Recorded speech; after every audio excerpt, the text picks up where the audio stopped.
Hi, and welcome back to Bounce Forward with me, Tiff Hall. I'd like to acknowledge the traditional custodians of the land on which I'm recording this podcast, the Wurundjeri people of the Kulin Nation. I pay my respects to elders past and present. You may not know this about me, but I was one of the Gladiators on the original series of the show back in 2008, 16 years ago. My Gladiator name was Angel. And now Gladiators is back on Channel 10, and I thought it would be an awesome time to relive my Gladiator days while chatting to a new Gladiator, Elektra, also known as Alethea Boon. She is phenomenal. Now, looking at Gladiators, you may not think of mindfulness or meditation or recovery, but we cover it all in this chat. She is a new mum. She was actually bouncing forward whilst being a gladiator, and I can't wait for you to listen to this chat with Alethea. Alethea, Elektra, I am so excited to be speaking to you. I've been addicted to this season of Gladiators, loving it. Tell everyone, how did you become a gladiator? Yeah, well, long story short, I guess I've been training for Gladiator my whole life through all my sporting endeavours. But then the actual call up came via message on Instagram. You know, Warner Brothers slid into my DMs, and I honestly thought it was a bit of a joke. I thought, no, this isn't real. It can't be. But they were so good at following up and making it sound so genuine that I answered and got a call saying, hey, are you free to come test in a couple of days for fitness testing? And I said, yeah, sure. I've just had a baby. I'm really old. Am I suitable? And they said, yes, please come. So I did. And I showed up, and lo and behold, we did the testing. Was it hardcore? What kind of things was it? You know what? It was all about agility, speed, grip strength, bench pressing. It was testing everything that you needed to be a gladiator.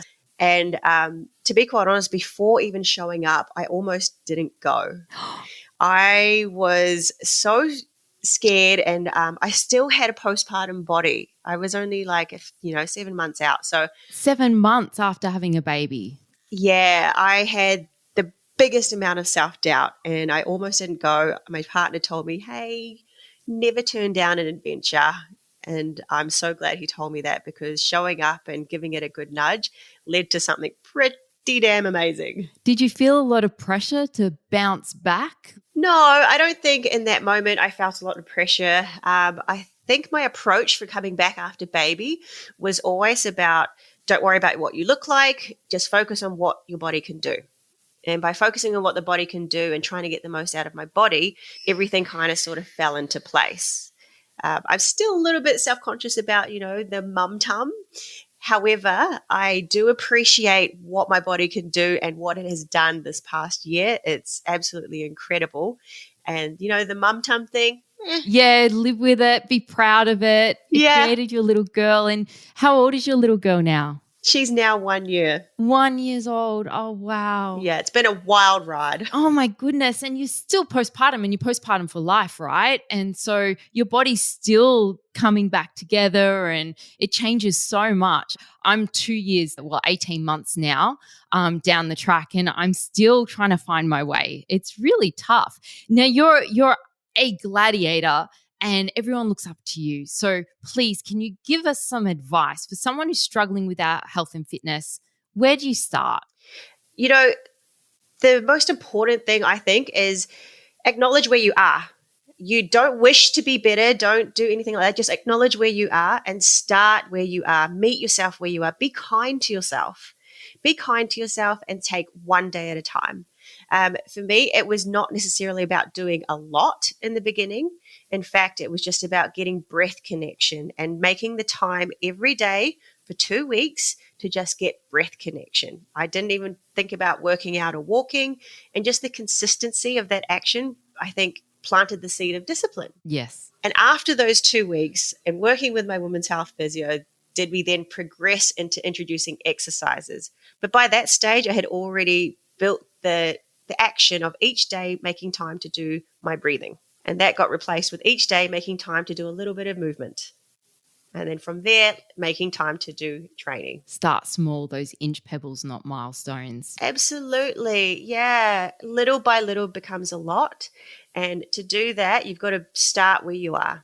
be where your feet are and know that that's not where you have to stay. Just inch closer and closer day by day. Now, Alethea, I really connect with you. You're like my favorite gladiator because you had just had a baby when you started, and I had just had a baby when I was doing all my stuff. And, you know, being in the fitness industry, it's not always easy being postpartum. And then you look so incredibly strong and you're a gymnast and you're doing that high kick fling thing all the time. It's amazing. And are you 40?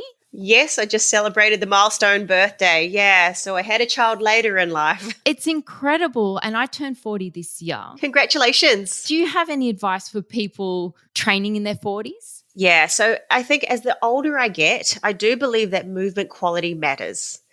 I do pay more attention to stretching, also a bit more gentler exercise, so a little bit more lower impact. However, the consistency of lower impact combined with some resistance training, it yields absolutely ultimate results. I don't think anyone should shy away from resistance training. It is something that we need for everyday life. We pick up grocery bags which could weigh up like 20 kilos or more. So we should be picking up a barbell or a dumbbell that weighs 20 kilos or more so that we know we're capable.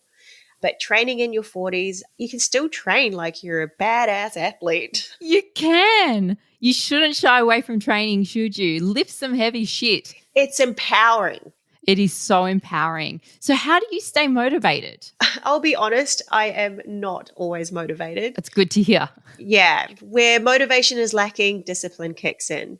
So for me, my partner and I have worked out a training schedule. It's not the ultimate or ideal schedule. Mm-hmm. I look after baby all day. I fit in what I can work-wise during that day, but my time to train is at night, and that's usually between 7:30 and maybe midnight. Wow. But it is important that I get something in during that time frame, and it doesn't have to be something big. So on the days where I can't even make it to the gym, you don't have to. I think you put up a post recently about just taking extra walks with your child. That is bang on. That is brilliant. That's absolutely what you do. And that's considered movement and exercise. So you can still tick the box of movement just by adding in a little bit more walking. Yeah. But even on the days I don't get in, I pick up my baby, I do a few thrusters, then I consider myself, that's a win. That's the best way. I call it the gym of life, just doing a little bit extra, upping your steps, you know, lifting the baby, my heavy toddler. It all works a treat. Now, my son is 6 and he's on YouTube and he's started to see some clips of when I was a gladiator and he's starting to understand it. My daughter's too young. She's 18 months. But what do you hope to teach your daughter through being so strong and so fit? For me, I just hope that she can see that with hard work, you can really make some amazing things happen, and to not shy away from a challenge. That's what Gladiator is all about. It's about everyday contenders doing their best, going up against something that they think is impossible, but making the impossible possible. And that is what I want my little girl to see and to really try to emulate. I love that. Now, you're a mom, you're an athlete, you're a gladiator. How do you juggle it all? Like when it absolutely is just chaos and you're on set and you're filming and like, how do you juggle that? Yeah, the juggling act is really hard. I'm not going to lie. I mean, when you film and then you've got to go home and switch on the mum duties straight away. They say the first year of having a child is just pure sleep deprivation. Yes. It is true. It is so true. And I think you just find a way to make it work. When you have bigger picture in mind, knowing that you're doing something to make a better life for tomorrow, you find that fight in you to try and just keep going. But it's not done without support. And if you can find a good support network, you know, that absolutely speaks volumes. Yeah, it's all about the support. It takes an absolute village, doesn't it? Now, all those tackles, my goodness. How bloody good. How amazing. I get so jealous. I loved the full contact. I loved it. What is your recovery protocol like? Like, honestly, are you beat up after a show? Like, what are you doing? You know, to be quite honest, a lot of us gladiators come in physically prepared. So we're not just walking in off the street. We know how to handle volume of exercise. We know how to handle recovery. So to recover it, a lot of it, sleep is the main thing for us. Nutrition is a really big thing. But also for me, I found like taking a second to just breathe and have a little bit of a meditation really helps to unwind and reconnect the body and check in with your body to make sure it's all feeling well. I love that. But that whole taking a second to just breathe, absolute gold. Because you look at gladiators and you don't think of mindfulness. You don't really think of doing a meditation, do you? You think it's all like bang, smash, but it's so important to look after the mind gym as well, isn't it? Absolutely. I mean, you're going in and you're going into battle. The emotional roller coaster that you go through to battle to get that peak level of arousal, you need to have a come down of some sort. Rather than let your come down result from being absolutely burnt out, you may as well control that and take yourself into a space where you can center yourself again. Yeah, so important. Now, the Olympics are back this year.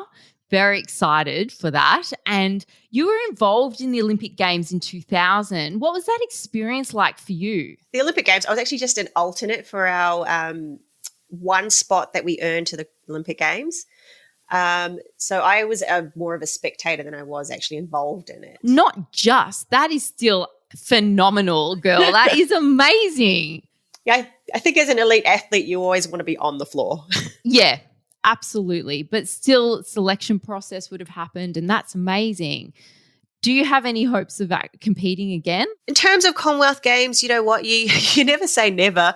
After my gymnastics years, I thought I'd never compete in a sport again. Lo and behold, I found CrossFit, made it to the World CrossFit Games multiple times. Wow. And through that, I discovered weightlifting and made it to Commonwealth Games in weightlifting. So I do believe the competitor is in me, hence the reason we're doing Gladiators. I think I will be competing in some realm because I like to train at a level that pushes my body and pushes my mind to think that I can still achieve, even as I get older. It's so important to have those goals. Now, I have to ask you about your name, Elektra, because when I was given my name, Angel, I was a bit like, oh, it's not really very feisty, is it? Like, not very scary. And I was a bit disappointed, and it was the network that gave me the name. So what was your reaction when they said, you are Gladiator, Elektra? Straight away, I thought of like Spider-Woman, just shooting out webs, and the movement that I could do with Elektra, it actually really piqued my interest. And then when they came out with the demeanor, it's like it was actually built around me and who I was. A little bit quiet, yet comes out with these shocking moves and can give everyone a bit of hell. And I think it suited me very well. And it does suit me very well, yeah. You do such a great job of the character. It's so much fun to watch. What's your favorite Gladiator game? I like Hang Tough because I got to live out a childhood dream. However, Pyramid... Whoa. The iconic game of Pyramid, the tackling and being able to just roll from top to bottom. It is pure carnage. When you're rolling down, you don't know where the heck you are. The contenders don't know where they are, but it is a lot of fun, but it is hard. It is so physical. It looks so hard. I never actually got to play on the pyramid myself. I was on all the aerial games, but I always wanted to have a go. I don't know if I would have survived, but I always wanted to have a go. Did you get much time on the games to practice and rehearse, or was it more like you were thrown in the deep end just with your training base and, have a crack? Everyone goes through a process where we all get to at least trial a game. Okay. And then from there on, it's a bit of let's go. And you can see it. So everything you see is pure on the show. It is real reactions. We're all living it in real time, just as the contenders are. So it is such a fair battle. It's full contact. It's not like, wrestling where you're just playing around or a stunt double or anything like that. They're big hits. They are big hits, and the physicality of it is real. The sounds you hear, I mean, we feel it when we're doing it. It is real. I love it so much. So much. Alethea, thank you so much for joining me on Bounce Forward. Elektra, I'm still absolutely obsessed. I will continue to watch all the way to the finals, and I just can't wait to see you in action again. Thank you. Brilliant. Thank you. And the hard-hitting action, so much more to come. I can't wait for everyone to watch. Thanks so much for listening to Bounce Forward. I love having your company, so please DM me on Instagram at @TiffHall_XO and let me know what topics you'd love me to cover. Don't forget to rate and review me on your podcast app. Speak soon. Happy days.